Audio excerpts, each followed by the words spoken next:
जय हिंद दोस्तों, स्वागत है आपका आपके अपने परिवार में। कैसे हैं आप लोग, बताइए। बढ़िया है भाई। बढ़िया हो, मज़े में हो। Good night. गुड नाइट वाला कौन है भाई? कौन सज्जन है ये गुड नाइट वाला? इसको भेजो, जल्दी घर भेजो इसको। शाम को गुड इवनिंग कहते हैं, गुड नाइट कहते हैं? बताओ। गुड नाइट जनरली आप इसे तब कहते हो किसी भी पर्सन को जब आप उससे रात में आखिरी बार मिल रहे हो, उसके बाद आपको उससे मिलना ही नहीं है। कि हाँ भैया ठीक है, अब रखते हैं, अब गुड नाइट भाई। अब इसके बाद नहीं मिलेंगे। अभी तो क्लास स्टार्ट हुई है तो गुड नाइट का कोई मतलब ही नहीं बनता। बताओ।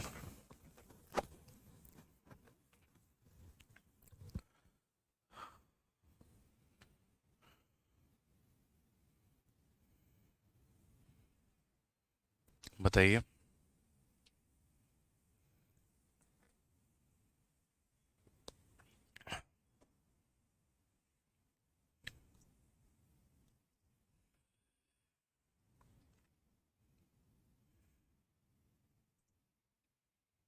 चलो भाई। बहुत बढ़िया, बहुत बढ़िया, बहुत बढ़िया। बहुत शानदार, सभी लोग लाइव हैं और आप लोगों को लाइव आने में बहुत वक्त लगता है।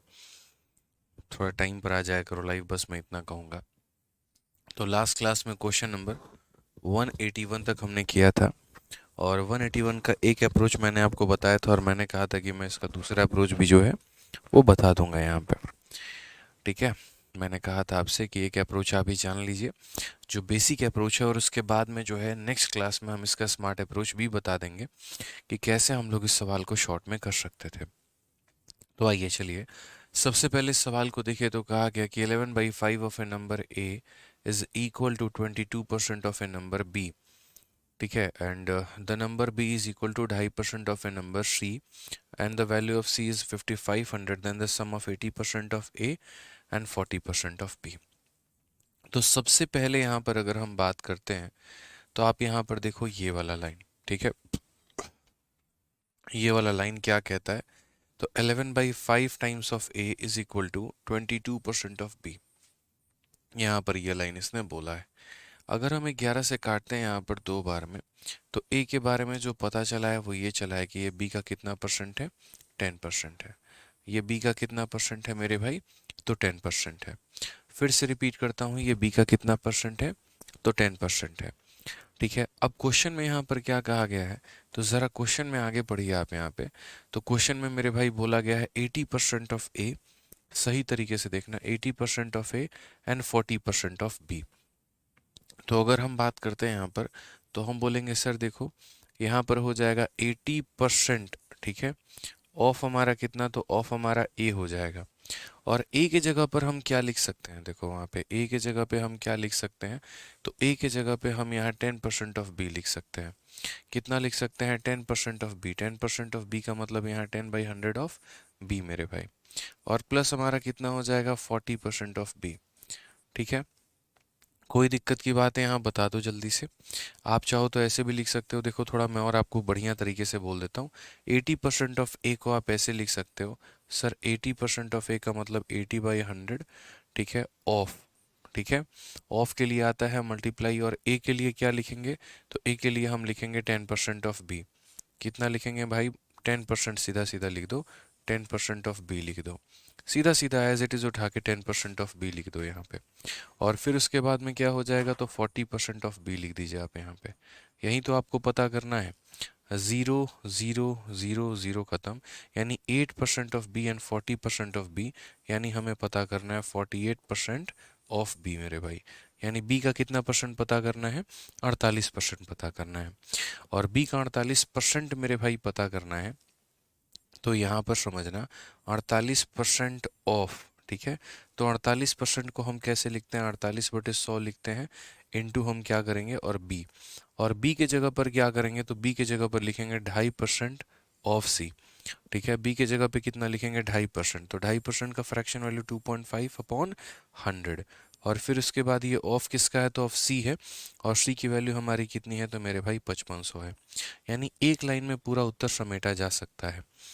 समझ में आ गया बात यहाँ पे? देखो, मेरा ये कहना है कि जैसे ए जो होता है ना वो बी का हमारा 10% होता है, या ऐसे कह लो ए को 10 से डिवाइड करने पर बी आता है।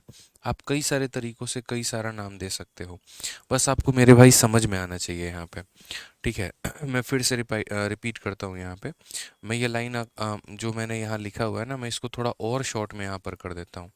ये दो लाइनों के माध्यम से आप यहाँ पर ये कह सकते हैं ऊपर वाली लाइन को लेकर, अगर ये दो को नीचे आ जाए तो, कि सर जैसे अगर आप यहाँ पर आ जाओगे ना, ए को 10 से डिवाइड करोगे, जैसे यहाँ पर ए को 10 से डिवाइड करोगे तो यहाँ पर 1% ऑफ बी के करीब में आप पहुँचोगे। आप ऐसे कह सकते हो ए को 10 से डिवाइड करोगे तो 1% ऑफ बी पहुँचोगे आप यहाँ पे। ठीक है। कई सारे तरीकों से आप यहाँ कह सकते हो। तो मैंने कहा अगर मैं इसको 10 से डिवाइड करूंगा ना तो ये 1% बी के करीब में जाएगा हमारा। तो मैंने इसीलिए यहाँ पर जो है पूरा थोड़ा आसान बनाने के लिए जो है मैंने आप लोगों के लिए ये वाली लाइन लिख दी थी, कि उतना ना समझ के आप ऐसे समझ लो। देखो मैंने यहाँ पर क्या कह दिया था, ए बराबर 10% ऑफ बी, ए बराबर 10% ऑफ बी। तो 80% के लिए हम 80/100 लिखेंगे, ऑफ के लिए हम मल्टीप्लाई लिखेंगे, और ए के लिए हम क्या लिखेंगे, 10% ऑफ बी। 10% ऑफ बी लिख दिया मैंने, बाकी 40% ऑफ बी। जीरो जीरो से दोनों जीरो खत्म, तो 8% of B and 40% of B is equal to 48% of B. 48% को 48/100, ठीक है। और बी का जो मान है वो 2.5% है सी के, तो 2.5% ऑफ सी यहाँ पर मैंने लिख दिया है। ये जाएगा नीचे तो एक और जीरो बनाएगा, दो जीरो से आपके दो जीरो खत्म हो जाएंगे। 25 से अगर आप काटेंगे मेरे भाई 40 बार में चला जाएगा, 4 से काटेंगे तो 10 बार में, और 4 से काटेंगे तो 12 बार में। ठीक है। यदि आप और काटना चाहते हैं तो 5 से आपका 11 बार में, 5 से आपका 2 बार में, 2 से आपका 6 बार में, तो कुल मिला के 66 जो होगा ये हमारा करेक्ट आंसर होगा। तो ये हमारा ऑप्शन नंबर डी जो है ऐसे हमारा आएगा, करेक्ट आंसर होगा। ठीक है। तो हमने शुरू में क्या किया, तो शुरू में जैसे मैंने आपको कहा था, हमने ए को भी बी के टर्म में बदल दिया। अब ए भी हमारा बी के टर्म में हो गया, तो ये भी हमारा बी है और ये भी हमारा बी है, तो इकट्ठा हमारा बी निकल कर आ गया 48%। और फिर उसके बाद में यहाँ पर इस बी को हमने सी के टर्म में लिख दिया है, कि बी का 1% हमारा देखो इसके बराबर में है, और बाकी पूरी वैल्यू हमने बदल दी है। ठीक है। आइए चलिए नेक्स्ट क्वेश्चन पे चलते हैं, और यहाँ पर अगला सवाल हम लोग देखते हैं, अगला सवाल हमसे क्या कहा है। क्वेश्चन नंबर 182 हमसे क्या कहा गया है, जरा पढ़िए। तो क्वेश्चन नंबर 182 में कहा है, a man started off A business with a certain capital amount. In the first year he earn 60% profit and donated 50% of the total capital initial amount plus profit. He followed the same procedure with the remaining capital after second and third year. At the end of 3 years he is left with 15360. What was the initial amount which he man started the business? देखो ऐसे सवालों में मेरे भाई यहाँ पर क्या होता है, ऐसे सवालों में यहाँ पर एग्जामिनर देखो जैसे सीरीज के ऊपर में क्वेश्चन पूछता है। जैसे उसने क्वेश्चन क्या कहा कि तुमने किसी बिजनेस की शुरुआत की। ठीक है। जैसे मानो मैं गैम्बलिंग करने गया, मैं जुआ खेलने गया, मैंने जुए में 100 रुपये लगाए। ठीक है। और मैं क्या करता हूँ, 50% जीत जाता हूँ। तो 100 रुपये लगाए, 50 रुपये जीत गया, तो कितना हो गया मेरे पास, 150 रुपये। जैसे मैं अगला राउंड खेलता हूँ, मैं उसका आधा हिस्सा हार जाता हूँ, यानी 150 का आधा हिस्सा 75 रुपये हार गया। अब फिर मैं 75 रुपये के साथ फिर मैं जुआ खेल रहा हूँ, फिर मैं 50% जीतता हूँ, और फिर उसके बाद में फिर बाकी अगले राउंड में 50% हार जाता हूँ। ऐसे कर कर के 3 राउंड्स के बाद में मेरे पास इतने रुपए हैं। तो बताओ मेरे पास शुरू में कितने रुपए थे। ठीक है। तो ऐसे क्वेश्चन हमारे गैम्बलिंग में भी आते हैं। तो ये जो क्वेश्चन है मेरे भाई यहाँ पर ऐसा ही पूछा गया है। आप पढ़ो ज़रा यहाँ पे। ठीक है। यहाँ पर पढ़िए ज़रा, आवाज़ आवाज़ बढ़िया है भाई, आवाज़ एक बार चेक करो। ऑल ओके है, कोई दिक्कत की बात नहीं है, कोई परेशानी की बात नहीं है। ठीक है। तो समझिए इस बात को लेकर यहाँ पे क्या कहा गया, फर्स्ट ईयर में, यहाँ पर सेकंड ईयर में। तो जैसे मैं कह रहा हूँ एक एक लाइन हम पढ़ते हैं। मेरे पास एक्स रुपए थे, मेरे पास कितने थे, एक्स रुपए थे। तो एक व्यक्ति के पास एक निश्चित पूंजी राशि के साथ व्यवसाय शुरू किया, पहले वर्ष में 60% का लाभ अर्जित किया है। तो अगर मैंने 60% का लाभ अर्जित कर लिया, तो मैंने अगर 100 रुपये लगाए थे, तो मुझे मिलेंगे कितने, तो 160 रुपये मिलेंगे। ये मेरा मेरे भाई प्रॉफिट के बाद की वैल्यू है। ये क्या है, तो प्रॉफिट के बाद की वैल्यू है। ठीक है। फिर उसके बाद यहाँ पर जो है बोला गया, और कुल पूंजी का 50% जो है मैंने दान कर दिया। पहले मैंने क्या किया, पहले मैंने अपने पैसे को 100 से 160 बना लिया। अब मेरे पास जो ये पूरी मेरी कुल पूंजी हो गई, इस कुल पूंजी का मैंने यहाँ पर क्या किया, 50% दान कर दिया। अगर मैंने 50% दान कर दिया तो मेरे पास अब बचेगा कितना, 50%। मैंने 60% दान कर दिया होता तो मेरे पास बचता कितना, 40%। मैंने 70% दान कर दिया होता तो मेरे पास बचता कितना, 30%। तो मैंने 50% दान कर दिया, तो मेरे पास बचेगा कितना, तो मेरे पास बचेगा 50% यहाँ पे। समझ में आ गया बात यहाँ पे? ठीक है। उन्होंने दूसरे और तीसरे वर्ष के बाद भी बाकी पूंजी के साथ में यही प्रक्रिया अपनाई है, तो 3 वर्ष के अंत में उसके पास इतने बचते हैं। ठीक है। देखो पहले वर्ष भी 100 से 160 और 100 से 50, फिर अगले वर्ष भी क्या होता है। देखो आप लोगों में कन्फ्यूजन कहाँ पे रहता है, आप लोगों में एक एक पॉइंट देखो, मैं 10 बार लिखने से बेहतर मैं क्या समझाऊंगा, समझो। मेरे पास इतना पैसा था, मैंने मार्केट में लगाया, 160 बन गए। अब मैंने अपने ये कुल पूंजी का, अब मेरी ये कुल पूंजी हो गई, और मेरी ये कुल पूंजी हो गई, तो मैं अब अपने कुल पूंजी का क्या करूंगा, तो मैं अपने कुल पूंजी का 50% दान कर दूंगा, तो मेरे पास बचेगा कितना, तो मेरे पास अपने कुल पूंजी का 50 बचेगा। ठीक है। फिर उसके बाद अब जो पूंजी मेरे पास बच गई है, अब जो पूंजी मेरे पास बच गई है, इस बची हुई पूंजी को फिर मैं लगाऊंगा जुए में, या फिर मैं मतलब बिजनेस में, तो 100 की जगह 160 बन जाएगा ये। और फिर उसके बाद वापस से, फिर जब यहाँ पर मेरा टोटल पैसा हो जाएगा, ब्रैकेट लगाते ही जो जितना भी टोटल बनेगा, वो टोटल का वापस से मेरे भाई कितना हो जाएगा, 50% दान में देने के बाद इतना। तो ये चीज़ 3 बार लिखने से बेहतर है इसका क्यूब कर दिया जाए। ठीक है। तो ऐसे नहीं लिखते हैं बच्चों कभी भी, इस तरीके से लंबा चौड़ा हम लिखें, बिल्कुल भी हम ऐसा काम नहीं करते हैं। जो हम लोग काम करते हैं वो क्या करते हैं, हम आपको वो समझा रहे हैं।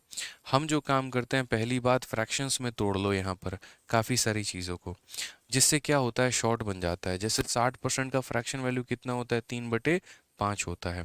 और उसी तरीके से यहाँ पर 50% का फ्रैक्शन वैल्यू कितना होता है, 1/2 होता है मेरे भाई। अब देखिए इसी चीज़ को लिखने का तरीका, आप यहाँ बोलेंगे आपके पास x रुपए था। ठीक है। आप यहाँ पर जो है 5 रुपया बिजनेस में लगाते हैं, कितना लगाते हैं, 5। तो आपको जो प्रॉफिट मिलता है 5 में 3 रुपए का प्रॉफिट, यानी वो कितना बन जाता है, 8 बन जाता है। फिर उसके बाद आपके पास 2 रुपए थे, 1 रुपया आप डोनेट कर दिए, तो बचा कितना आपके पास में, 1 रुपया बचा। ठीक है। जो ये मल्टीप्लाइंग फैक्टर होता है ना, ये देखो कितनी बार रिपीट हुआ है, कितने सालों तक आपने ऐसा किया है। He followed the same procedure with remaining capital after the second and third year. तो ऐसा उसने 3 बार किया है। तो जो ये मल्टीप्लाई आप कर रहे हो, ये मल्टीप्लाइंग फैक्टर, आप इसको कितनी बार लगाओ, इसके पावर में 3 बार लगाओ। एक जोड़ा ऐसा आया, फिर एक और जोड़ा आएगा, फिर एक और जोड़ा आएगा, यानी टोटल क्यूब हो जाएगा। और ऐसा करने के बाद में फाद में उसके पास जो पैसा बचा है, वो 15,360 बचा है। कितना बचा है, तो 15,360 बचा है। इससे क्या होगा, बड़ी जल्दी से आपका उत्तर आ जाएगा। देखो 2 से काटोगे 4 बार में, तो फाइनली हो जाएगा x इंटू 4 का क्यूब हमारा हो जाएगा 64, 5 का क्यूब हमारा हो जाएगा 125, और ये बराबर होगा 15360 के। ठीक है। जहाँ पर जो संख्या कट सकती है हम उसे काटेंगे, जैसे 64 से कटेगी 2 बार में, 128 बार में हो जाएगा। फिर उसके बाद मेरे भाई 256, जो कि 64 का कितना गुना होगा, 4 गुना होगा। तो x का जो मान आएगा वो क्या आएगा, 125 का 4 गुना 500, 50, 125 का 2 गुना 250, और 50 हमारा कितना हो जाएगा, 300 हो जाएगा। कुल मिलाकर हमारा जो है वो 30,000 होगा। Option number B for Baahubali correct answer है। 3 से गुना नहीं करेंगे, क्यूब करेंगे मेरे भाई। ठीक है। ये पॉपुलेशन वाला कंसेप्ट हो गया, यहाँ पे समझ गए ना बात को, क्या करेंगे, क्यूब करेंगे। ये संख्या 3 बार होगी ना, जैसे एक बार, फिर एक और बार मल्टीप्लाई, फिर एक और बार मल्टीप्लाई। तो जैसे अगर हम मानो x को 3 बार मल्टीप्लाई करते हैं, तो x को 3 बार मल्टीप्लाई करने का मतलब क्या होता है, तो x का क्यूब करना होता है। क्या होता है मेरे भाई, यहाँ पर क्यूब होता है।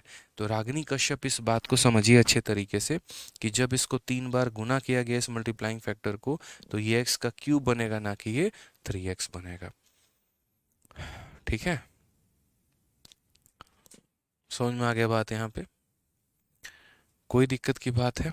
चलिए, पता कैसे चलेगा कि क्यूब होगा, कैसे नहीं पता चलेगा यार। अब कल के दिन मानो मेरे को एक क्वेश्चन बोला जाए मुझे, कि भैया आपके पास कोई पैसा है, जब आप उसको जुए में लगाते हो, आप 60% जीत जाते हो, तो मैं बोलूँगा अच्छा 100 रुपया से कितना जीत गए, तो 160 जीत गए। उसके बाद बोला जाता है अगले राउंड में आप जो है 20% हार जाते हो, तो अगले राउंड में मैं 100 रुपये लगाऊंगा तो कितना हो जाएगा, यहाँ पर 80 रुपये हो जाएगा। तो पहले राउंड में 100 से 160 हुआ, अगले राउंड में 100 से 80। फिर बोला फिर अगला राउंड, अच्छा ऐसा करके टोटल आप 3 सेट खेलते हो। पहला सेट में 2 चांस मिलता है, पहले चांस में आप जीत जाते हैं, दूसरे चांस में आप हार जाते हैं, और ऐसे करके कुल मिला के आप 3 चांस खेलते हैं, 3 सेट खेलते हैं। समझ रहे हैं, एक सेट में 2 चांस, एक सेट में पहला जीता और दूसरा हारा।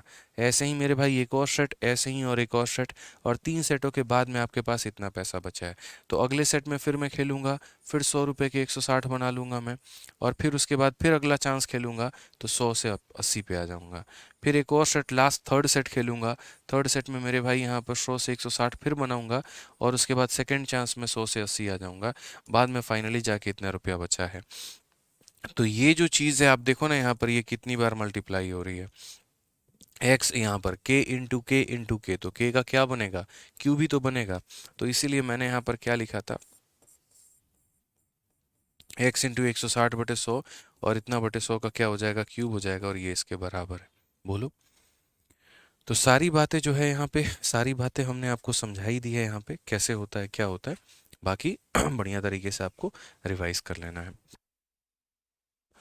चलिए आइए नेक्स्ट क्वेश्चन यहाँ पढ़ते हैं, अगला सवाल हम लोग देखते हैं। अगला सवाल हमसे क्या कहा है, एक व्यक्ति का मासिक व्यय उसके मासिक बचत से 40% अधिक है। यदि मासिक आय में 40% की वृद्धि होती है और मासिक व्यय में 60% की वृद्धि होती है, तो वह एक महीने में इतने रुपए अधिक बचाता है। उसका प्रारंभिक मासिक खर्च क्या है। ऐसा जो सवाल है ये हमने आपको करवाया हुआ है, तो मुझे नहीं लग रहा कि ये करवाने की आवश्यकता है। इन सवालों को आप कर सकते हैं कि monthly expenditure is 40% more than monthly saving, 100 मानकर ये बढ़िया तरीके से आप कर सकते हैं। ऐसे कई सारे क्वेश्चंस हमने करवाए हैं, तो ये सवाल आपके लिए रहेगा और ये होमवर्क रहेगा, ये आपको करना है। ये होल्ड पर नहीं है मेरे भाई, अच्छे तरीके से लिख देता हूँ यहाँ पे, ये होमवर्क है, ये आपको करना है। ठीक है, आइए चलिए नेक्स्ट क्वेश्चन देखते हैं, अगला सवाल देखते हैं क्या कहा गया, पढ़िए ज़रा। अगला कहा गया है यहाँ पर, the income of X is 42% more than Y and the income of Z is 45% less than sum of income X and Y. By what percentage is income of Z less than the income of X. तो बड़ा प्यारा question है, बहुत आसान तरीके से आप इसे कर सकते हैं कि सर जो एक्स की हमारी आय है वो वाई के आय से 42% अधिक है, और जो जेड की आय है वो एक्स और वाई के आय के योग से 45% कम है। जेड की आय एक्स के आय से कितने प्रतिशत अधिक या कम होगी। ठीक है, अब यहाँ पर समझिए आप कितने लोगों की चर्चा हुई है, 3 लोगों की चर्चा हुई है। तो पहले आप उन तीनों लोगों को लिखिए यहाँ पे। तो अगर आप बात करेंगे यहाँ पर 3 लोगों के बारे में, तो ये हमारा एक्स हो जाएगा, ये हमारा वाई हो जाएगा, ये हमारा जेड हो जाएगा।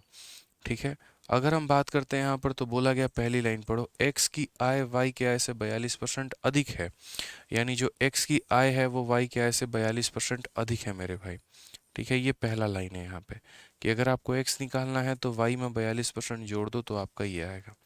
फिर कहा गया यहाँ पर कि जो z की हमारी जो आय है, तो z की आय x और y के आय के योग से 45% कम है, यानी कहने का मतलब इनका जो दोनों का सम आएगा, तो ये सम से ये कितना कम होगा, तो ये सम से 45% कम होगा। ये कहा गया है कि जो भी इनका सम आएगा उसमें से 45% कम कर दोगे तो किसका आय निकल के चला जाएगा, जेड का आय निकल के चला जाएगा। मतलब आप ब्यूटीफुल देख रहे हो, कितना ब्यूटीफुल क्वेश्चन है यहाँ पे, कितना बढ़िया सवाल कि x और y का जो भी तुम्हारे पास सम निकलेगा उससे ये 45% क्या है, तो उससे ये 45% कम है। तो अब एक काम करते हैं, इस रिलेशन को हम पूरा करते हैं। पहले हम यहाँ पर हर किसी के जो है आय निकालते हैं, हर किसी के जो है सैलरी को निकाल के हम समझते हैं यहाँ पे क्या कहा गया बताइए। तो यहाँ पर देखेंगे सही से, तो मैं हमेशा ऐसे सवालों में कहता हूँ कि ये देखा करो कि हमला किसने किया है। ठीक है, सही तरीके से देखोगे तो y ने x के ऊपर में किया और दोनों ने मिलकर z के ऊपर में किया। तो शुरुआत y ने की है तो y को 100 मानने की गुस्ताखी करो आप यहाँ पे। तो y की इनकम को कितना मानोगे, तो 100 मानोगे। इस संख्या से 42% ज़्यादा हमारा ये कितना हो जाएगा, 142 हो जाएगा। दोनों की इनकम हमारी कितनी हो जाएगी, 242। ठीक है, और इससे 45% ये कम है, यानी कहीं ना कहीं इस संख्या का कितना है, तो इस संख्या का 55% है। अब बोलोगे आपने 55% क्यों निकाला है? इससे 20% कम इसका मतलब 80%, इससे 30% कम इसका मतलब 70%, इससे 40% कम इसका मतलब 60% निकालना है। तो इससे 45% कम इसका मतलब कितना निकालना है? 55 निकालना है। अगर हम 5 से काटेंगे दोस्तों तो 11 बार में, और 5 से काटेंगे तो 20 बार में, 2 से काटेंगे तो 10 बार में, और 2 से काटेंगे तो 121 बार में।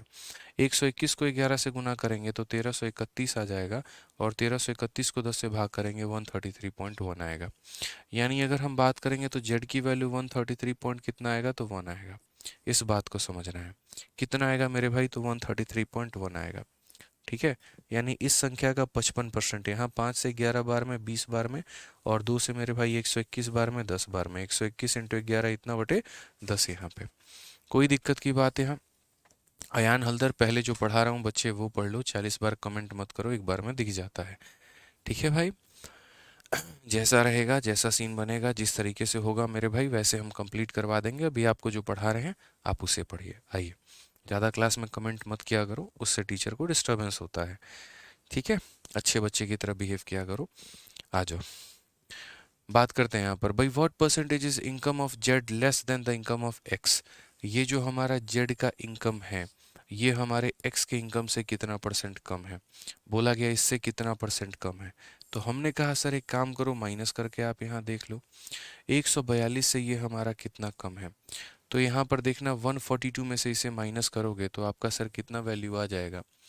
ठीक है, 34 और 8, ठीक है, तो 8.9 मेरे भाई, कितना आ जाएगा मेरे भाई? तो 8.9 यहाँ पे।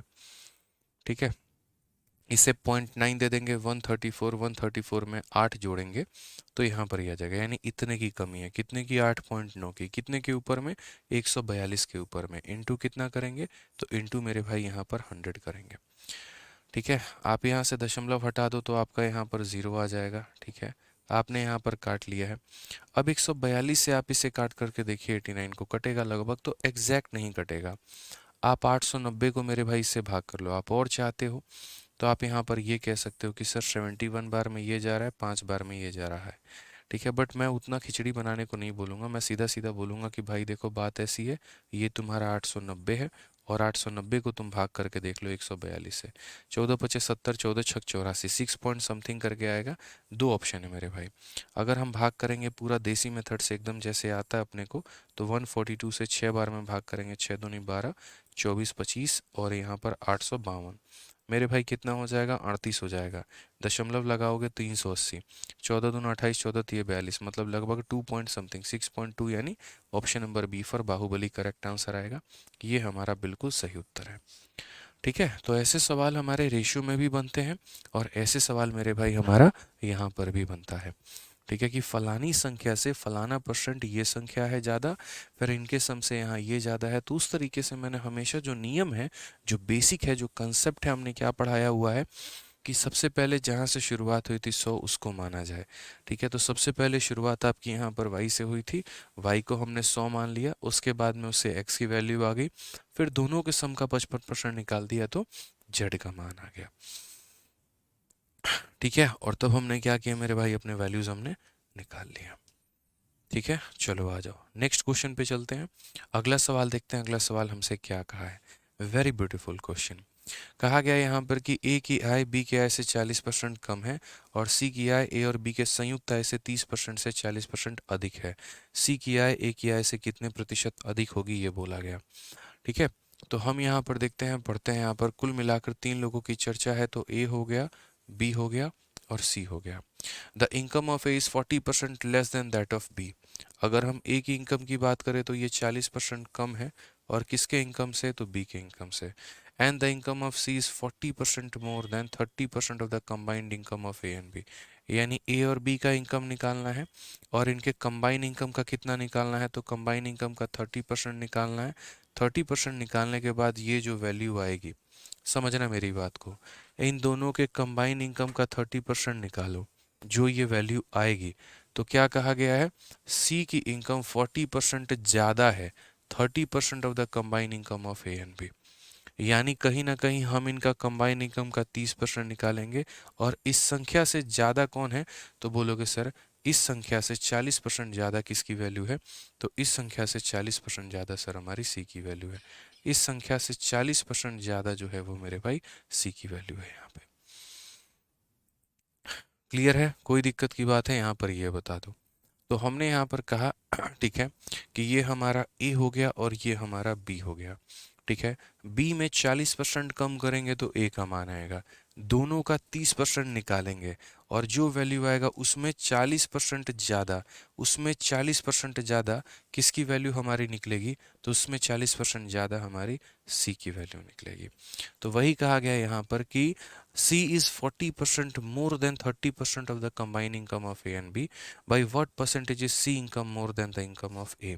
C की जो इनकम है वो हमारी A की इनकम से कितनी ज़्यादा है। ठीक है, आप हिंदी में भी पढ़ लीजिए, कोई दिक्कत नहीं है। A की आय B के आय से 40% कम है, A की जो आय है B के आय से 40% कम है। C की आय A और B के संयुक्त आय के 30%, ए और बी के संयुक्त आय के 30% से 40% अधिक है। ठीक है, तो बोला गया सी की आय ए की आय से कितने परसेंट अधिक होगी, हमें ये बताइए। हिंदी में कहीं पर कुछ भी डेटा मिसिंग नहीं है, बड़ा सही तरीके से डेटा दिया गया है, कोई दिक्कत की बात नहीं है। तो हम यहाँ पर कैसे बनाएंगे वो समझिए। वापस से मेरी वही लाइन, जो हमला करता है उसको 100 मानते हैं। इस पूरे सीरीज में देखो पहली झगड़े की शुरुआत किसने की? बी ने। तो बी को क्या मानेंगे? 100 मानेंगे। इसमें से 40 कम ये आ जाएगा कितना? तो मेरे भाई हो जाएगा हमारा 60। ठीक है, इन दोनों का कंबाइन इनकम कितना होगा? तो 160 होगा। 100 और 60, 160। 160 का 30%, तो 16 इंटू 3 कितना हो जाएगा? 48 हो जाएगा मेरे भाई। फिल्टर करके निकाल दो कि सर पूरी इनकम का 30% यानी इतना। इस संख्या से 40% ज़्यादा, 48 से 40% ज़्यादा। ठीक है, कौन है मेरे भाई यहाँ पर? तो 48 से 40% ज़्यादा मेरे भाई सी है। तो मैं यहाँ पर सी की वैल्यू कैलकुलेट नहीं करूँगा, मैं मेरे भाई सीधा सीधा यहाँ वैल्यू लिख दूंगा कि जैसे यहाँ पर, ठीक है, इससे 40% ज़्यादा, इसका मतलब इस संख्या का 140%। मैं आपसे 10% ज़्यादा हूँ, इसका मतलब मैं आपका 110% हूँ। मैं आपसे 20% ज़्यादा हूँ, इसका मतलब मैं आपसे 120% ज़्यादा हूँ। देखो जितना परसेंट ज़्यादा होता है जोड़ देते हैं और जितना कम होता है उतना घटा देते हैं। जैसे अगर मैं आपसे 10% ज़्यादा हूँ, इसका मतलब 100 + 10 यानी मैं आपका 110% हूँ। और अगर मैं आपसे 10% कम हूँ, इसका मतलब 100 - 10, इसका मतलब मैं आपका 90% हूँ। तो वही बात है, इस संख्या में 40% ज़्यादा यानी सीधा 48 का कितना परसेंट होना? तो 48 अगर अपने आप में 100 है तो उसमें 40 ज़्यादा यानी उसका 140 होना। ये किसकी वैल्यू है? सी की। हम नहीं करने जा रहे हैं कैलकुलेट, मैं यहाँ पर एक और ट्रिक अप्लाई करने वाला हूँ और वो आप लोग बेहतरीन तरीके से समझ जाएंगे कि मैं क्या अप्लाई करूँगा। अब क्वेश्चन में मेरे भाई बोला गया है by what percentage C income more than A. देखो अब क्या होता है, कभी भी वैल्यूज़ को मल्टीप्लाई मत किया करना, कभी भी आप लोग मूर्ख लोगों वाला काम मत करना कि यहाँ इसका 40% निकाल के जोड़ के ये वैल्यू लेके आ रहा है, ये गधे लोग करते हैं, आप ऐसा मत करना। ठीक है, आप सिर्फ सबके वैल्यूज़ को लिखना जैसे मैंने लिखा है, जैसे मैंने यहाँ इसकी वैल्यू लिख दी है और मल्टीप्लाई नहीं किया है। अब उसके बाद में क्या होता है, जिसके बारे में कहा जाता है हम लोग क्या करते हैं, उसका रेशियो ले लेते हैं। उससे क्या होता है, हल करना बड़ा आसान हो जाता है। जैसे यहाँ पर बोला गया सी की इनकम हमारी ए के इनकम से कितनी ज़्यादा है, तो हम यहाँ पर क्या करेंगे, अब सी के इनकम का और ए के इनकम का रेशियो लेंगे कि C income is more than A income. तो हम यहाँ पर क्या करेंगे मेरे भाई, एक तरफ हम ए का इनकम लेंगे और दूसरी तरफ हम सी का इनकम लेंगे। चाहे तो रेशियो यहीं ले सकते हैं, बट बाद में खिचड़ी बन जाएगी, तो अलग से लिख दे रहा हूँ। ये ए की इनकम है और ये मेरे भाई यहाँ पर सी की इनकम है यहाँ पे। ठीक है, अब मुझे यहाँ पर क्या करना है, ये बताना है भाई दोस्त यहाँ पे कि ये जो सी की इनकम है यहाँ पर by what percentage C income more than है, ये हमारा ए से कितना ज़्यादा है। तो कभी भी कोई भी चीज़ किससे कितना प्रतिशत ज़्यादा है या कितना परसेंट कम है, अगर आपको ये बताना हो तो आप उनका अनुपात लीजिए, इससे बढ़िया कुछ भी नहीं है। ठीक है, तो आप यहाँ पर क्या करेंगे, उनका रेशियो लेंगे। तो अगर आप उनका रेशियो लेंगे तो आप यहाँ बोलेंगे सर देखो 0 से हमारा 1 0 जा रहा है, 6 से हमारा कितनी बार में जाएगा, ये 8 बार में जाएगा। ये 100 एज इट इज़ उठ के यहाँ पर चला आएगा और यहाँ पर देखोगे तो 14 8 कितना हो जाएगा, तो बोलोगे सर यहाँ पर 8 चौके 32। ठीक है, और यहाँ पर 112। अब ये 100 से 112 है, मतलब कितना परसेंट ज़्यादा है, तो 12%। ऑप्शन नंबर ए जो है करेक्ट आंसर है। कहाँ कैलकुलेशन करना पड़ा मुझे ये बताओ? कहीं पर कैलकुलेशन करना पड़ा। लेकिन सोचो यहाँ पर कि अगर मैं इसका 40% निकाल के इसमें जोड़ता, फिर उसके बाद 60 से वो कितना ज़्यादा होता, माइनस करना पड़ता, डिवाइड बाई 16/200, जीवन खराब करने के बराबर होता कि नहीं होता बताओ? तो हम ऐसा काम क्यों करें भला? नहीं करेंगे ऐसा काम। ठीक है, जो वैल्यू दी गई है और यहाँ जो वैल्यू है, सीधा हम उनका रेशियो निकालते हैं और तब हम अपने उत्तर को लेकर आते हैं कि 100 से ये वैल्यू 112 है, यानी कितना परसेंट ज़्यादा है? 100 से जितना ज़्यादा होता है उतना परसेंट। 100 से 10 ज़्यादा है तो 10%, 20 ज़्यादा है 20%, 30 ज़्यादा है 30%। ध्यान रखेंगे इस बात को यहाँ पे। ठीक है, आइए चलिए नेक्स्ट क्वेश्चन पे चलते हैं, अगला सवाल देखते हैं। अगला सवाल यहाँ पर क्या कहा है, ज़रा बढ़िया तरीके से पढ़िए। सीजल मेंस 29 जनवरी 2022 के बड़े प्यारे प्यारे सवाल हैं ये। और इस सवाल को देखिए क्या कहा गया, पढ़िए अच्छे से। कहा गया है ए की आय बी के आय का 80% है और ए का व्यय बी के व्यय का 60% है। यदि ए की आय बी के व्यय के 90% के बराबर है तो ए की बचत और बी के बचत का कितना परसेंट अधिक होगा, ये बताओ। यानी पूरे सवाल को पढ़ने के बाद में मुझे यहाँ पर जो है वो ये पता चला कि दो लोगों के बारे में चर्चा की गई है। एक हमारा ए के बारे में, दूसरा हमारा बी के बारे में। ठीक है। अच्छा, यहाँ पर जो डिस्कशन हुआ है वो किसके ऊपर में हुआ है? तो आय के ऊपर में, व्यय के ऊपर में, बचत के ऊपर में। इट मीन्स इनकम के ऊपर में, एक्सपेंडिचर के ऊपर में और सेविंग के ऊपर में। तो यानी मुझे यहाँ पर दो लोगों का इनकम, एक्सपेंडिचर और सेविंग वाला बॉक्स बनाना पड़ेगा, तभी हम जाकर यहाँ पर जो है वो सवाल बना पाएंगे। एक बच्चा कहता है ये हमारे दिमाग में क्यों नहीं आता? कोई बात नहीं, धीरे धीरे मेरे भाई आ जाएगा, आप परेशान मत होइए यहाँ पे। ठीक है, धीरे धीरे आ जाएगा, आपको परेशान होने की ज़रूरत नहीं है।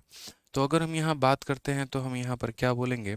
तो हम यहाँ पर बोलेंगे सर देखिए, एक पर्सन हमारा ए होगा और एक पर्सन हमारा बी होगा। यहाँ पर उनका एक्सपेंडिचर रहेगा, यहाँ पर उनका सेविंग रहेगा। और आपको पता है कि एक्सपेंडिचर और सेविंग को जोड़ देते हैं तो क्या आता है? इनकम आता है। तो यहाँ पर इनकम रहेगा। ठीक है, ये दो लोगों के बारे में चर्चा पूरा पूरा कह दिया गया कि सर एक्सपेंडिचर सेविंग जोड़ने में इनकम आता है। हमने अपना टेबल बना दिया, कोई दिक्कत की बात नहीं आई है। ठीक है, अब ज़रा एक एक लाइन को हम पढ़ते हैं और समझते हैं। यहाँ पे देखो, कुछ बच्चे फालतू के कमेंट करने में लगे पड़े हैं, उनको कुछ भी समझ में नहीं आएगा। क्योंकि ध्यान अगर तुम्हारा टाइपिंग पे रहेगा ना, तो सेशन में आज तुम्हें कुछ भी पल्ले नहीं पड़ने वाला है।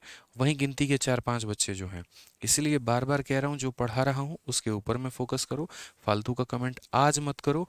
आज यहाँ पर सिर्फ और सिर्फ बोर्ड पर फोकस होना चाहिए, क्योंकि क्वेश्चन ज़्यादा है, समय कम है, कंप्लीट करना है। ध्यान रखो इस बात को। ठीक है, तो सबसे पहले यहाँ पर क्या कहा गया है? Income of A is 80% of be income. यानी अगर हम बात करते हैं, ठीक है, तो जैसे यहाँ पर समझना, ये ए का इनकम है और ये बी का इनकम है। तो ए का जो इनकम होगा इस संख्या का कितना होगा? तो 80% होगा। यानी अगर मैं इसे 100x मानूंगा भाई, तो ये इसका 80% कितना हो जाएगा? तो 80x हो जाएगा। ये पहला लाइन हमने लिख दिया कि ए की आय बी के आय का 80% है। फिर कहा गया ए का जो व्यय है, यानी यहाँ पर expenditure of A 60% of B expenditure. ठीक है, यानी मेरे भाई बी जितना भी खर्च करेगा उसका यहाँ पर 60% ये करेगा। तो मैंने कहा बी मान लो 100y करता है, तो इसका 60% यहाँ पर ये कितना करेगा? 60y करेगा। हमें इसे अलग मानना होगा और हमें इसे अलग मानना होगा, हम दोनों को सेम नहीं मान सकते हैं। ऐसा नहीं कर सकते कि ये 100x ले लिया तो इसे भी 100x ले लें। इसको 100x और इसको 100x लेने का मतलब कि आपने जितना इसका इनकम माना है उतना ही आपने इसका खर्चा भी मान लिया, जो कि मेरे भाई सही नहीं है, जो कि मेरे भाई यहाँ पर सही नहीं है। तो इसके इनकम का 80% और इसके यहाँ पर खर्चे का 60% हो चुका है। अब जो सबसे प्यारी लाइन है वो मेरे भाई यहाँ पर क्या है, वो पढ़िए। The income of A is equal to 90% of B expenditure है यहाँ पे। ठीक है, अगर एक मेरी बात मानोगे तो यहाँ पर एक लाइन और कर लो थोड़ा सा इसको ऐसे बदल के लिख लो, थोड़ा सा ज़्यादा अच्छा होगा मेरे भाई। आप यहाँ पर ऐसे करके लिख लो कि पहले यहाँ पर इनकम लिख लो, फिर एक्सपेंडिचर लिख लो और फिर यहाँ क्या लिख लो? सेविंग लिख लो। आपको सेविंग निकालना है ना, तो इनकम में से एक्सपेंडिचर निकालने के बाद भी तो सेविंग आ जाता है। इनकम में से देखो, जितना मैंने कमाया उसमें से मैं अपने खर्च को माइनस कर दूंगा तो मेरी सेविंग निकल के चली आएगी। तो वैसे भी तो हम कर सकते हैं। ठीक है, अब यहाँ देखो, इनकम के बारे में बोला गया ये जितना भी कमा रहा है उसका यहाँ पर ये 80% कमा रहा है। उसके बाद ये जितना भी खर्च कर रहा है उसके बाद इसका 60% ये मेरे भाई खर्च कर रहा है। ठीक है, ये मैंने लिख दिया। अब जो तीसरी लाइन है वही कनेक्टिंग लाइन है, यहाँ पे वही सबसे बड़ी राजा है। उसने क्या कहा है कि ए का जो इनकम है वो बराबर है 90% of B expenditure. I repeat the words, income of A. तो पहली बात मैं यहाँ पर जा रहा हूँ इनकम ऑफ ए, ए के इनकम पे जो कि कितना है 80x है, तो मैंने यहाँ पर कहा दिस इज इनकम ऑफ ए। ठीक है, इज इक्वल टू 90%, तो 90% यहाँ पे। ठीक है, ऑफ ऑफ का मतलब मल्टीप्लाई, बीज एक्सपेंडिचर, बी का एक्सपेंडिचर यानी कितना मेरे भाई 100 तो बड़ा सिंपल सा बात है, जो चाहे इंग्लिश में पढ़ लो चाहे हिंदी में पढ़ लो। क्वेश्चन में कहा गया यहाँ पर कि ए की जो आय है, ए की जो आय है वो यहाँ बी के खर्चे के, तो बी का खर्चा इतना है, बी के खर्चे का 90% है। ठीक है, अब अगर हम दोस्त यहाँ देखते हैं तो ये हमारा डबल ज़ीरो से डबल ज़ीरो खत्म, ज़ीरो से ज़ीरो खत्म, x को हम यहीं पे रहने देंगे और y को हम नीचे लेके चले आएंगे, तो ये हमारा बराबर हो जाएगा किसके, तो 9/8 के। इससे हमें क्या मिल गया, x और y के मान मिल गए। इससे हमें क्या मिल गया, तो x और y के हमें वैल्यू मिल गए। और जब हमें x और y का वैल्यू मिल जाएगा तो हम यहाँ पर जो है इन वैल्यूज़ को जब यहाँ रख देंगे, ठीक है, तो उसके बाद में हमारा किसका वैल्यू निकल कर चला आएगा, तो सेविंग का वैल्यू निकल के चला आएगा। तो मैंने यहाँ पर क्या कहा, तो मैंने यहाँ पर ये कहा है कि देखो अब x की वैल्यू कितनी है 9, तो अगर x की वैल्यू 9 है तो 9 को 80 से गुना करो, 9 और कितना हो जाएगा, तो मेरे भाई 9 को यहाँ पर गुना करेंगे तो देखो पूरा का पूरा समीकरण बदल जाएगा। अगर आप चाहते हो कि मैं ये सारा वैल्यू लिखूँ यहीं इसी के ऊपर में, तो इसी के ऊपर में लिख देंगे, थोड़ी खिचड़ी बन जाएगी। या नहीं तो बोलो हम अलग से नीचे लिख देते हैं, वो भी सही है, तो आप वैसे भी कर सकते हो। तो अगर मैं यहाँ पर जो है दोबारा से टेबल बना दूँ क्या, चलो दोबारा से टेबल बना देता हूँ। मैं यहाँ पर वापस से ए लिख देता हूँ, बी लिख देता हूँ, जो ऊपर वाली चीज़ें हैं। फिर उसके बाद में यहाँ इनकम भी लिख दिया है, एक्सपेंडिचर भी लिख दिया है, सेविंग भी लिख दिया है, ये मैंने लिख दिया। एक्स की वैल्यू 9 है तो 9 को 80 से गुना करेंगे 720 आ जाएगा। ठीक है, 9 को 100 से गुना करेंगे तो 900 आ जाएगा। ठीक है, वाई की वैल्यू 8 है, 8 से अगर हम 60 को गुना करेंगे तो 8 से 48 हो जाएगा, और 8 को हम 100 से गुना करेंगे तो हमारे पास 800 आ जाएगा। 720 से 480 को अगर हम माइनस करेंगे तो मेरे भाई यहाँ पर कितना हो जाएगा, 240 हो जाएगा, और 900 से 800 को माइनस करेंगे तो हमारा 100 हो जाएगा। तो क्वेश्चन में कहा है यहाँ पर कि then by what percentage are saving of A more than B, A का जो सेविंग है इससे कितना परसेंट ज़्यादा है, आप मुझे बताओ। 100 से ये 240 है, कितना ज़्यादा है, तो बोलोगे 140। 140 किसके ऊपर में, तो 100 के ऊपर में, यानी 140% इज द करेक्ट आंसर। ठीक है, 140% जो होगा वो हमारा क्या होगा, तो करेक्ट आंसर होगा। 100 से कोई भी चीज़ जितनी ज़्यादा होती है आंसर उतना ही परसेंट होता है। जैसे आपने पीछे वाले में यहाँ पर देखा था कि ये हमारा 100 से कितना ज़्यादा था, तो 100 से हमारा 12 ज़्यादा था, इसलिए 12%। तो उसी तरीके से यहाँ पर ये हमारा 100 से कितना ज़्यादा है, 100 से 140 ज़्यादा है, तो आंसर कितने 140%। 100 पर कोई भी चीज़ जितनी ज़्यादा होगी आंसर हमारा क्या होगा, उतना ही परसेंट होगा यहाँ पे। ठीक है, एक बच्चा कह रहा है आपने एक्स और वाई अलग अलग कैसे माना, आपके दिमाग में कैसे आया। कॉमन सेंस की बात है, किसी भी व्यक्ति का जो इनकम है वो अलग होगा, एक्सपेंस जो होगा वो अलग होगा। तो इनकम को मुझे एक अलग वेरिएबल में मानना होगा और एक्सपेंस को मुझे एक अलग वेरिएबल में मानना होगा। अगर मैं इनको एक अलग वेरिएबल में नहीं मानूंगा, अगर मैं दोनों को एक्स के टर्म में मानूंगा, इसका मतलब मैं ये कहने की कोशिश कर रहा हूँ कि बी का जो इनकम है और बी का जो खर्चा है वो दोनों बराबर है, जो कि संभव है नहीं। क्योंकि अगर इनकम और खर्चा बराबर होता तो सेविंग कभी निकलता ही नहीं, फिर एग्जामिनर कभी उसका रेशियो पूछता ही नहीं। यानी अगर वो सेविंग पूछ रहा है, इसका मतलब इनकम अलग है और खर्चा अलग है, तो जाकर माइनस करने पे कुछ ना कुछ सेविंग आएगा। इसीलिए इसे हम अलग वेरिएबल मानेंगे और हम नीचे वाले को अलग वेरिएबल मानेंगे। ठीक है, कोई दिक्कत की बात है भाई, बता दो यहाँ। तो एक बहुत ही बढ़िया सवाल था, हालांकि ये सारे सवाल आप रेशियो में दोबारा से करेंगे, रेशियो में भी हम आपको एक बार और रिपीट करवा देंगे, तो आप इसके लिए मेरे भाई जो है टेंशन मत लीजिएगा। ठीक है, आइए चलिए एक और क्वेश्चन हम लोग देखते हैं सीजल मेंस का, और बड़ा प्यारा सा मेरे भाई ये सवाल है सीजल मेंस का, बढ़िया तरीके से पूछा गया, पढ़िए ज़रा। कहा गया है कि एक व्यक्ति का जो मासिक व्यय है उसकी मासिक बचत से इतना परसेंट अधिक है।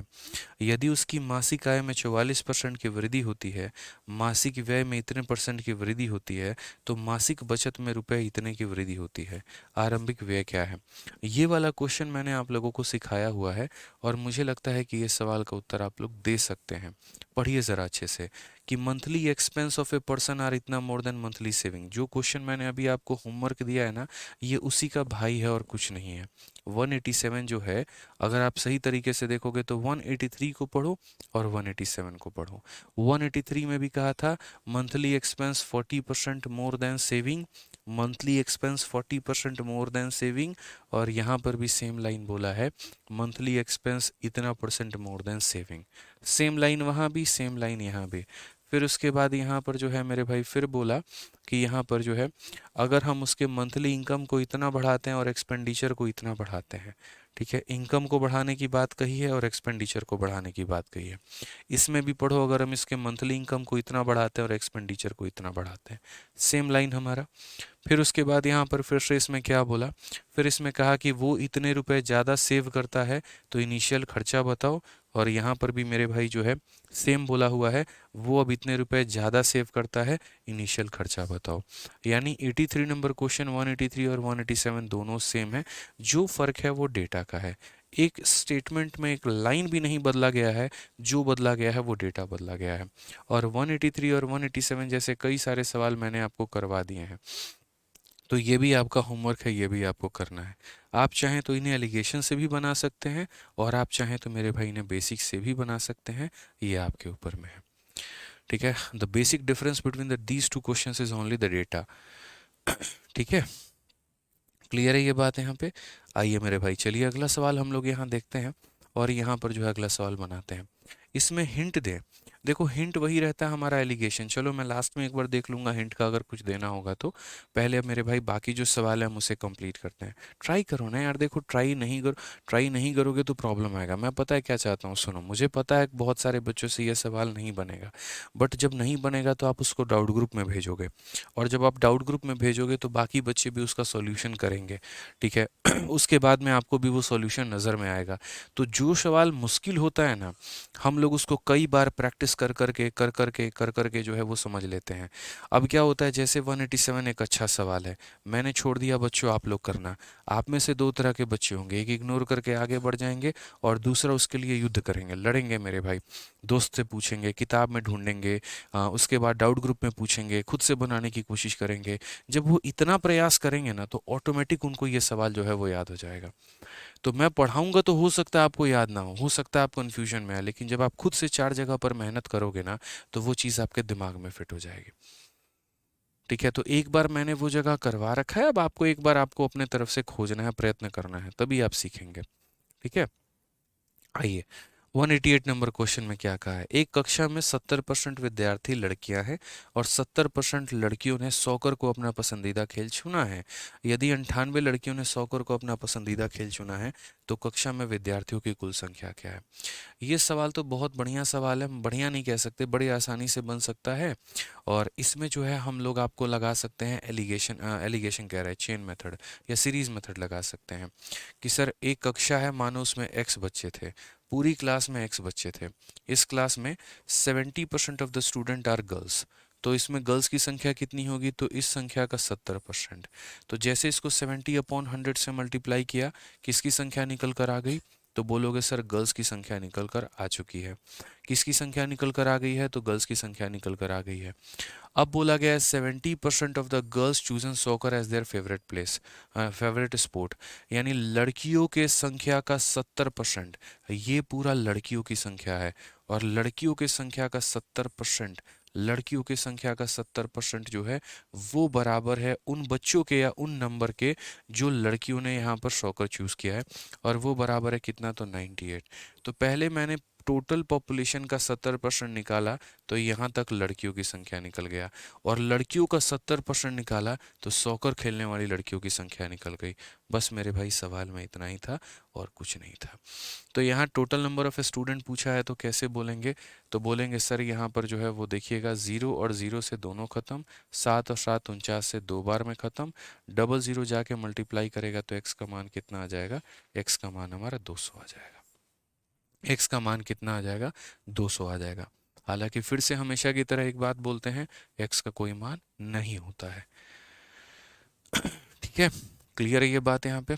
चलिए आइए नेक्स्ट क्वेश्चन देखते हैं, अगला सवाल देखते हैं, अगले सवाल की तरफ बढ़ते हैं, क्या बोला गया है।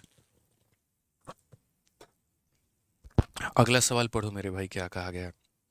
2020 में गांव ए की जनसंख्या गांव बी की जनसंख्या से 25% अधिक थी, और गांव सी की जो जनसंख्या है बी की संख्या से 20% अधिक थी।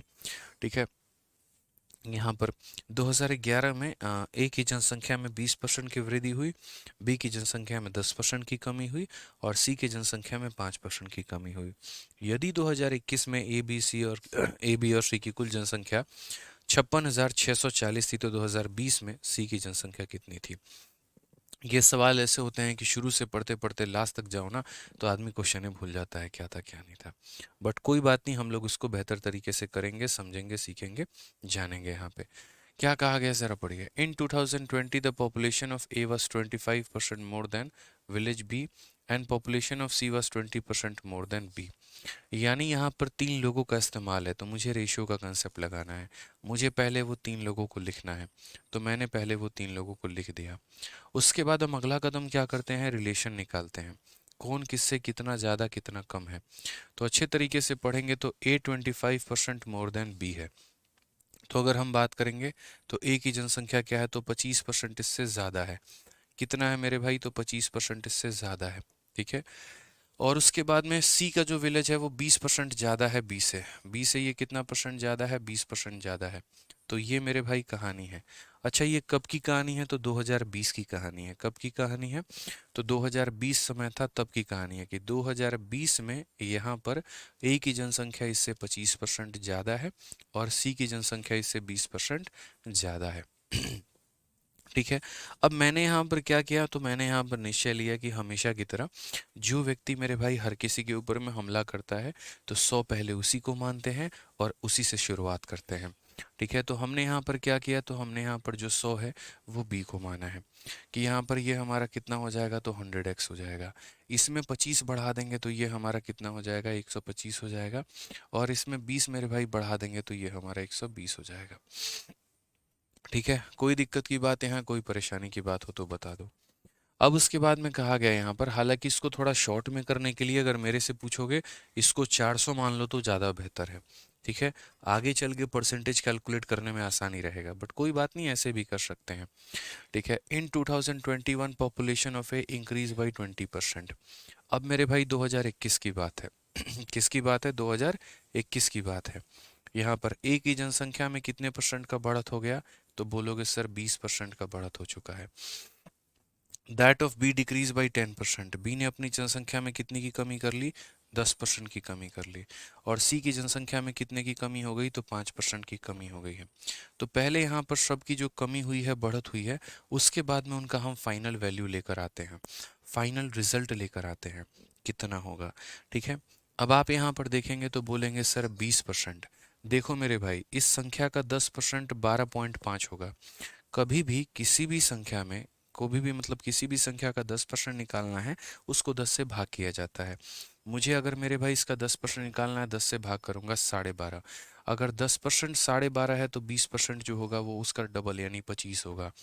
तो इसका मेरे भाई 20% 25 होगा, तो इसमें 25 जोड़ेंगे तो कितना आ जाएगा, 150। ठीक है, क्लियर है। इसमें से 10% हम मेरे भाई कम करेंगे, यानी 100 में 10 की कमी, तो हमारा कितना हो जाएगा, 90 हो जाएगा। इसका 10% 12 होता है, तो 5% 6 होता है, तो 6 कमी करेंगे तो 114 हो जाएगा। क्लियर है, तो ए का हो गया, बी का हो गया, सी का हो गया। हमने यहाँ पर क्या किया, सबकी वैल्यू को लिख दिया। अब हमारे क्वेश्चन में क्या बोला है, total population of A B and C in 2021 was इतना। ठीक है, यानी मेरे भाई यहाँ पर ये जो 56,000 640 है, ये क्या है? तो यहाँ पर 2021 में तीनों का टोटल है, 2021 में ये तीनों का टोटल है, ठीक है। यानी ये किसकी वैल्यू है? तो बोलोगे सर ये 150x प्लस हमारा कितना 90x और प्लस हमारा कितना 114x, ठीक है। ये सर हमारा इतने का वैल्यू है। और हमें पता क्या करना है? तो what was the population of C in 2020, C की जनसंख्या 2020 में कितनी थी, हमें वो पता करना है। सी की जनसंख्या 2020 में कितनी थी, यानी 120 थी, हमें यहाँ पर ये पता करना है। समझ गए? तो जो दिया गया था वो तीनों का मान था और जो पता करना था वो इतने का मान था। हम यहाँ पर सीधा लिख सकते हैं 15 9 24, 24 240, 340, 350, 354, यानी सबको जोड़ कर डायरेक्ट हम यहाँ पर लिख सकते हैं, ठीक है। हम यहाँ पर क्या कर सकते हैं, सबको जोड़ लो, 15 9 24, 240, 340, 354 मेरे भाई 354x यहाँ पे। यानी कहीं ना कहीं बोलेंगे जो दिया गया है वो 354 का मान है और जो पता करना है वो हमारा 120 का मान है। अब यहाँ पर गौर तरीके से देखोगे तो x आपका यहीं से खत्म हो जाएगा। यानी वही बात है, हाथी के दांत दिखाने के कुछ और, खाने के कुछ और। x तो मेरे भाई यहाँ पर कोई आवश्यकता ही नहीं थी, x को बड़े प्यार तरीके से आप यहाँ पर काट सकते थे, ठीक है। अब आप यहाँ पर 354 से काट करके देखिए, तो 354 से आपका ये संख्या कितनी बार में कटेगा? तो क्या ये मेरे भाई जो है 16 बार में कट सकता है? देखना, 16 चौके 64 का 4, 6 हाथ में, 16 85 86 6 5, 16 3 48 और 8 मेरे भाई 56, बिल्कुल ये संख्या मेरे भाई जो है यहाँ पर इसको 16 बार में काटेगा और एक जीरो है तो जीरो आ जाएगा, ठीक है। अब अगर हम देखते हैं यहाँ पर तो 16 12 कितना होता है, तो यहाँ पर 192, तो 16 इंटू 12 192 हो जाता है और हमारा डबल ज़ीरो आ जाएगा, यानी ये हमारा करेक्ट आंसर है। कौन सा ऑप्शन है? तो ऑप्शन नंबर ए फॉर आओ कभी हवेली पे, ठीक है। तो इससे बेहतरीन हो सकता है क्या भाई? कुछ मेरे भाई बता दो ज़रा यहाँ पर कि 2020 थी, ठीक है। इससे मेरे भाई ये 25% ज़्यादा था तो इससे 100 मान लिया तो 125 हो गया। इससे ये 20% ज़्यादा था तो इतना हो गया। इसने 20% बढ़ा लिया अपनी जनसंख्या में तो यानी कहाँ पहुँच गया? 150 पे। इसने 10 कम करके यहाँ, इसने इतना कम करके यहाँ। ये जो जनसंख्या है ये तीनों का मेरे भाई सम है, तो तीनों से डिवाइड, और जो पता करना है वो 120 का मान पता करना है, तो 120 से हम इसे गुना कर देंगे, ठीक है। क्लियर है? चलिए नेक्स्ट क्वेश्चन की बात करते हैं, 190 नंबर सवाल। और 190 नंबर सवाल को देखिए क्या बोला गया है, ज़रा पढ़िए यहाँ पर। बहुत ही प्यारा सवाल, बहुत ही बढ़िया सवाल, बड़ी आसानी से आप इसे कर सकते हैं। कहा गया कि रवि के पास शुरू में एक निश्चित संख्या में चॉकलेट थी, जबकि भानु के पास शुरू में रवि के पास मौजूद चॉकलेट की 80% संख्या थी। रवि ने अपने चॉकलेट का 10% अपनी बहन को दे दिया, जबकि भानु को अपने चाचा से शुरू में मिली चॉकलेट की संख्या का 35% और प्राप्त हुआ। यदि भानु के पास अंततः 54 चॉकलेट थी तो रवि ने अपनी बहन को कितनी चॉकलेट दी थी? मतलब ये रवि और भानु मिलकर हमें पागल बना रहे हैं और कुछ नहीं कर रहे हैं। तो यहाँ पर अगर हम देखेंगे तो CHSL 2023 में बड़ा प्यारा क्वेश्चन पूछा गया परसेंटेज के कंसेप्ट के ऊपर में, ठीक है। कोई दिक्कत की बात यहाँ? तो हम कैसे पढ़ेंगे? तो हम बोलेंगे सर देखिए एक तरफ हमारे पास रवि है और दूसरी तरफ हमारे पास क्या है? तो भानु है। देखिए आप लोग मानिए आज के क्लास में जितने भी आप क्वेश्चंस कर रहे हैं सारे हाई लेवल के क्वेश्चन हैं, सारे बढ़िया लेवल के क्वेश्चंस हैं और ये जनरली आपको एक बार में कम समझ में आएंगे, इनको मल्टीपल प्रैक्टिस करनी पड़ेगी। और स्पेशली जिस बच्चे ने पीछे के किसी क्लास को देखा ही नहीं है, कोई भी क्लास उसकी मिस है, तो उसको तो और प्रॉब्लम हो सकती है इस क्लास में। इसीलिए मैं हर क्लास को स्टार्ट करने के पहले की बात बोलता हूँ, उम्मीद करते हैं कि आप क्लास में रिवाइज करके आए होंगे, आप उम्मीद करते हैं कि मेरे भाई आप पहले का पढ़ कर आए होंगे, ठीक है। समझ रहे हैं मेरे भाई यहाँ पर? तो समझिए इस बात को लेकर, थोड़ा जो लेवल रखा है हमने क्वेश्चंस के अच्छे रखे हैं, सारे बढ़िया लेवल के। आप भी यहाँ पर इनको बढ़िया तरीके से पढ़ कर आओ, ये आपके लिए बहुत फायदेमंद है। रिवाइज करके आओ पहले के सेशन को, नहीं तो कोई फायदा नहीं होगा। तो कहा गया Ravi initially had a certain number of chocolate. मान लेते हैं रवि के पास यहाँ पर कुछ चॉकलेट है, ठीक है। While Bhanu initially had 80% of the number of chocolate that Ravi initially had. Ravi के पास जितना है उसका 80% किसके पास है मेरे भाई? तो भानु के पास है, ये कहा गया। तो मैं अपने तरफ से क्या कर लेता हूँ, मैं अपने तरफ से रवि को 100 मान लेता हूँ, ठीक है। तो रवि के पास जितनी भी चॉकलेट है उसका 80% भानु के पास है, यानी 80x हो जाएगा ये, ठीक है। फिर उसके बाद Bhanu had 80% of the mature that Ravi initially. Ravi gave 10% of his chocolate to his sister while Bhanu received from his uncle another 35% of the number of chocolate he initially had. ठीक है, ये बड़ा मेरे भाई बढ़िया हो जाता है कि रवि ने अपने चॉकलेट का 10% अपनी बहन को दे दिया। यानी रवि इसमें से अपनी बहन को कितना दे देता है, तो रवि जो है अपनी बहन को, जो इसकी सिस्टर है, प्यारी सी बहन है यहाँ पे, उसको ये कितना दे देता है, तो जो भी इसके पास है उसका 10%। तो यहाँ पर उसका 10% कितना हो जाएगा, तो 10x हो जाएगा। ठीक है, रवि के पास जो भी चॉकलेट है उसका 10% वो अपनी किसको दे रहा है, तो बहन को दे रहा है। साफ लफ्जों में कहा गया है रवि ने अपनी चॉकलेट का 10% अपनी बहन को दे दिया है, और जबकि भानु को अपने चाचा से शुरू में मिली चॉकलेट की संख्या का 35% और प्राप्त हुआ है।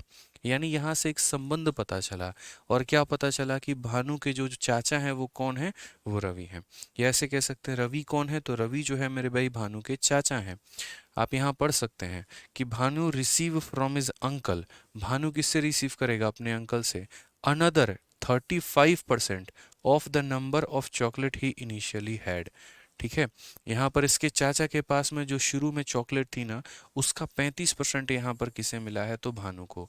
यानी रवि ने 10% अपनी बहन को दे दिया और 35% अपने भतीजे को दे दिया। ठीक है, यानी यहाँ पर इसे कितना दे दिया, तो 35x यहाँ पर दे दिया है। ठीक, if Bhanu finally had 54 chocolate. अब अगर हम भानु के पास बात करते हैं तो ये हमारा हो जाएगा 115। अब भानु के पास में कितना चॉकलेट है, तो बोलेंगे सर 115 चॉकलेट है। कितना चॉकलेट है, तो 115 चॉकलेट है। इस लाइन को कई बार पढ़ने की आवश्यकता है कि यहाँ पर भानु को अपने चाचा से शुरू में मिली चॉकलेट की संख्या का 35% और प्राप्त हुआ। Received from his uncle another 35% of the number of chocolate he initially had. ठीक है, नहीं नहीं, 35 8 तिरके 24 4 28, 1 मिनट मेरे भाई, 104।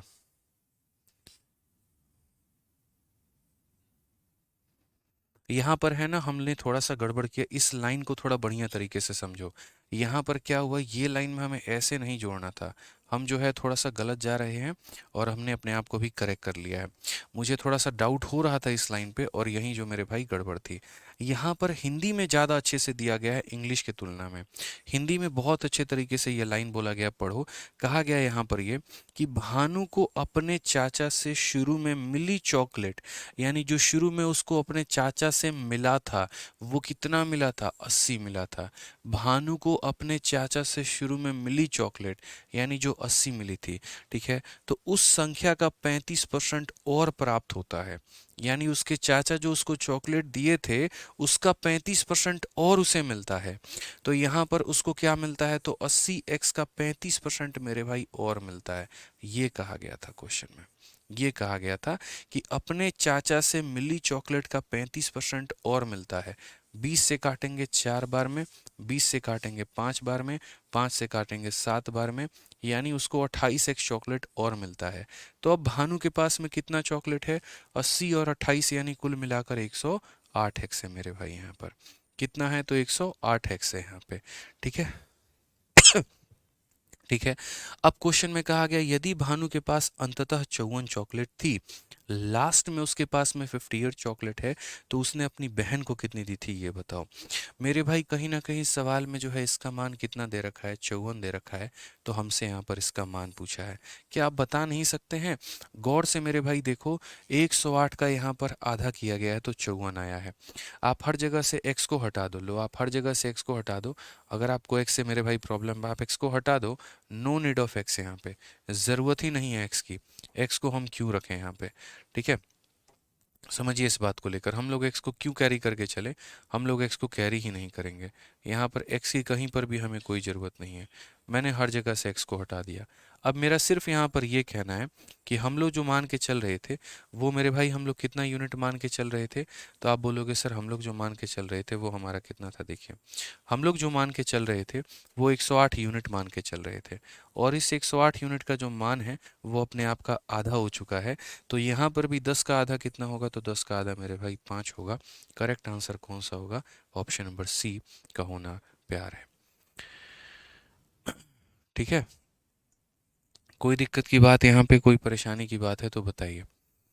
तो बड़ा प्यारा क्वेश्चन था यहाँ पे कि भानु के पास रवि के पास कुछ चॉकलेट है, ये उसका जो है 80% इसको दे देता है, फिर उसके बाद यहाँ पर ये इसका 80% इसके पास में होता है, ठीक है, फिर ये अपना 10% जो है इसको दे देता है, ऐसे करके बड़ा बढ़िया प्यारा सवाल था यहाँ पे। ठीक है, समझ के आ गया बात यहाँ पे? कोई दिक्कत की बात, कोई परेशानी की बात है तो बताओ भाई। चलो ठीक है। एक बच्चा कहता है time is over. Time over नहीं है, टॉपिक कंप्लीट करने के बाद ही टाइम ओवर होगा, उसके पहले टाइम ओवर नहीं होगा। आइए यहाँ पे 191 में क्या कहा गया जरा पढ़िए। The income of A is 45% more than the income of B and the income of C is 60% less than the sum of income of A and B. The income of D is 20% more than the income of C. If the difference between the income of B and D is 13,200, then the income of C is.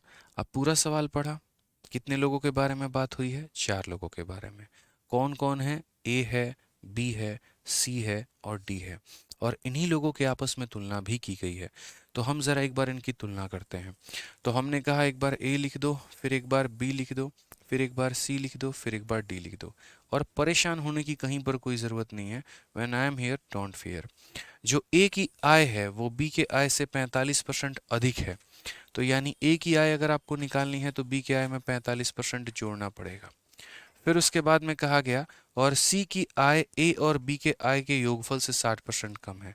इनके योगफल से कितना percent कम है? तो बोला गया sir ये 60% जो है ये हमारा कम है। ठीक है। जो डी की आय है वो सी के आय से 20% अधिक है।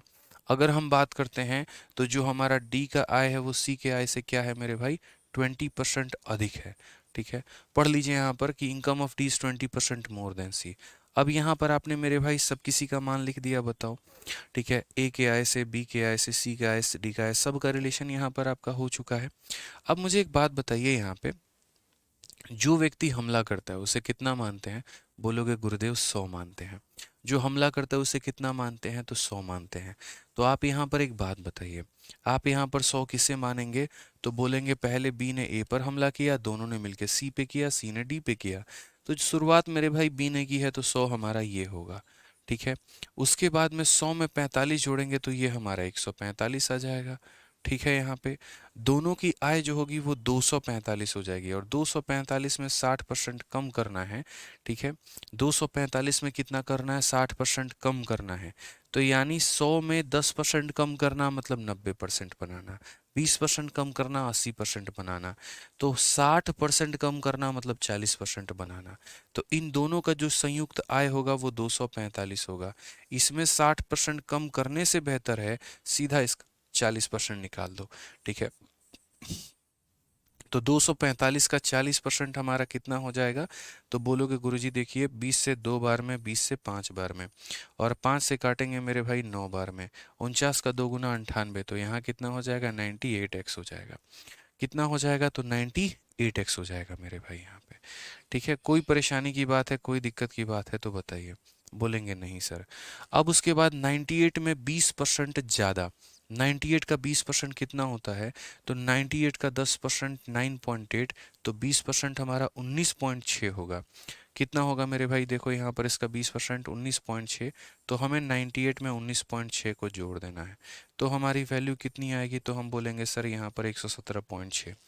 तो डी का जो मान होगा वो हमारा कितना होगा? 117.6x होगा यहाँ पे। क्लियर है? सीधा इसका 20% मेरे भाई 19.6 होता है, जोड़ेंगे तो 117.6 निकल के चला आएगा। ठीक है, अब क्वेश्चन में क्या कहा गया? क्वेश्चन में कहा गया difference between the income of B and D is 13,200। ये जो हमारा 13,200 है मेरे भाई, ये 13,200 हमारा क्या है? तो ये 13,200 बी और डी का मेरे भाई अंतर है। बी और डी का अंतर है। बी हमारा 100 है, डी हमारा इतना है, दोनों का अंतर 17.6, यानी ये जो मान है ये 17.6 का मान है। और हमें जो पता करना है वो सी का इनकम पता करना है, यानी 98x का मान पता करना है। सिंपल सी बात है कि जो दिया गया है वो b का और d का डिफरेंस है, यानी इतने का मान है, और हमें इतने का मान पता करना है। मैंने आपसे यहाँ पर कहा ना, और मैंने आपसे क्या कहा मेरे भाई, ठीक है, कि हमेशा इस बात को देखना होता है। यहाँ पर देखो x जो होता है वो यहाँ पर क्या एक छलावा है, उसकी वास्तविकता में कोई आवश्यकता नहीं है। तो x से हमने x को मेरे भाई काट दिया है, दशमलव से हटाएंगे तो यहाँ कितनी बार में चला जाएगा, 2 बार में। अगर हम यहाँ पर काटे तो 4 से काटेंगे, 4 बार में 16 और 4 बार में 16, और 4 से मेरे भाई काटेंगे अगर आपका यहाँ पर, तो 4 में 1 2 जो है वो यहाँ उड़ा दो, ठीक है। 4 के लिए 2 और 2 यहाँ ले लो, 1 2 यहाँ से काट लो 49 बार में, और 1 2 यहाँ से काट लो 5 बार में। 44 का कुल मिलाकर 3 बार में हिसाब किताब बराबर कर दो। 5 इंटू 3 15, 15 नवा 135 का 5 13 पास में, 5 इंटू 3 15, 15 चौके 60 और 13 हमारा कितना हो जाएगा 73, और यहाँ पर तुम्हारे मुफ्त के 2 जीरो आ गए, वो हमारा करेक्ट आंसर है। तो कौन सा ऑप्शन होगा, 73,500, option number B for Baahubali. Saurabh मेरे भाई तुम थोड़ा ज़्यादा ही हाई लेवल वाले बच्चे हो, शायद तुम्हारे लिए एक बैच नहीं है, तुम्हारे लिए एक मेंस का बैच है। एक काम करो, उसमें तुम एनरोल कर लो, तुम उसको पढ़ लो, ठीक है। तुम्हें अगर ये लग रहा है कि ये हाई लेवल का नहीं है मेरे भाई, और हाई लेवल का लेकर आऊँ जैसे ज्योमेट्री में लेकर आया था, तो एक काम करो भाई, तुम फिर है ना मेंस का बैच ही ले लो यार। मतलब तुम्हें अगर ये हाई लेवल नहीं लग रहा है तो। 2 3 बच्चे होते हैं एकदम, पता नहीं बेचैनी सी रहती है। एक अयान करके है, एक उसके बाद अभय करके है यहाँ पे, ठीक है, एक सौरभ करके, इनको बेचैनी रहती है। जब तक मोहित पाठक भाई भी उसी में कभी कभी आ जाते हैं, और जब तक कुछ कमेंट ना कर लेना सुकून नहीं मिलता है। पढ़ लो भाई शांति से यार। एक बार में मुझे कमेंट दिख जाता है, हर बच्चे का कमेंट दिख जाता है, अंधा नहीं हूं मैं, दिख जाता है भाई। पढ़ाता कुछ और, तुम लोगों का फोकस कहीं और पे होता है। पब्लिसिटी चाहिए, नाम लेना है क्लास में तुम लोगों का, तो बताओ। 2 3 बार कमेंट कर दो, समझ में आता है। कॉन्टिन्यूसली पेस्ट क्या करते रहते हो। हमने भी पढ़ा यार, हमने भी ऑनलाइन पढ़ाई की हुई है कोविड के समय में, हमने भी देखा काफी सारी चीजों को लेके, हमने ऐसा बदतमीजी नहीं किया कभी। हजारों बच्चे क्लास में तुम्हारे पढ़ते हैं, तुम ही 4 5 लोगों को बेचैनी रहती है यार। बताओ, चुनाव उनाव लड़ना है तो आ रहा है 2024, बात करते हैं कहीं पे तुम्हारे लिए, बोलो, आ जाओ। चलो, अभी हमारे यहाँ पर 2 सवाल बच गए, 192 और 193। चलिए मेरे भाई, तो ये 2 सवाल हो गए हमारे। उसके बाद में मैंने आपको ये 2 क्वेश्चन होमवर्क में दिए हैं, और मेरे भाई कुछ 2 3 क्वेश्चन जो हैं हमने आपको होल्ड पे भी रखा हुआ है। तो यानी 6 7 क्वेश्चंस हमारे हो जाते हैं, जो कि बढ़िया बढ़िया हैं।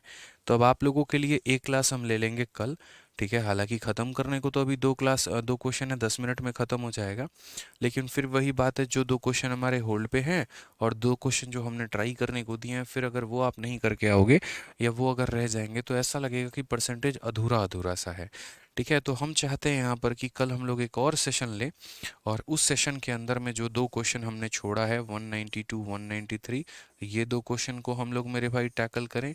उसके ऊपर में यहाँ पर जो 2 क्वेश्चन मैंने आपको होमवर्क में दिया हुआ था, हम लोग उससे देखें। उसके बाद में मेरे भाई यहाँ पर जो क्वेश्चन जितने भी थे, 1 2 3 4 से जितने भी सवाल थे होल्ड पे, हम लोग उसे भी करें। और इन सब के बाद लास्ट में अगर किसी का जेन्युइन डाउट होगा किसी क्वेश्चन में, तो मेरे भाई हम वो भी देखेंगे, ठीक है। तो एक सेशन में लेकर ये सारा का सारा हम कंप्लीट कर देंगे, ठीक है। चलिए, मिलते हैं मेरे भाई अगले सेशन में, ठीक है। बहुत बढ़िया, तो आज के लिए इतना काफ़ी है, बाकी मिलेंगे अगले सेशन में। तब तक ध्यान रखिएगा अपना, बढ़िया तरीके से पढ़ाई करते रहिएगा, ठीक है। चलिए, बहुत बहुत धन्यवाद, थैंक यू।